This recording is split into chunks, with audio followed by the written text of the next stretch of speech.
જય માતાજી મિત્રો, આજે આપણે કાઠિયાવાડી વઘારેલો રોટલો બનાવતો.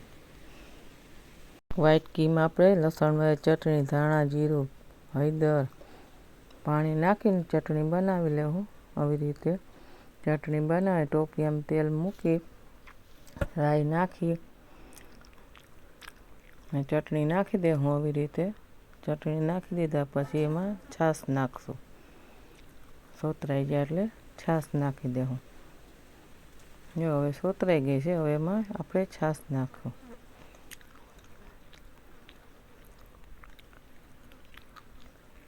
છાશ નાખી ઉકળી જાય એટલે આપણે રોટલો નાખી દેવું. આવી રીતે રોટલો નાખી હલાવી ચડી જાય એટલે હવે જો ચડી ગયો છે, એમાં ધાણા ભાજી નાખીને તૈયાર છે આપણો કાઠિયાવાડી રોટલો વઘારેલો રોટલો તૈયાર થઈ ગયો છે. જો અમારો વિડીયો ગમતો હોય તો લાઈક, શેર, સબસ્ક્રાઈબ કરજો અને અમારી ચેનલને સબસ્ક્રાઈબ કરતા રહેજો.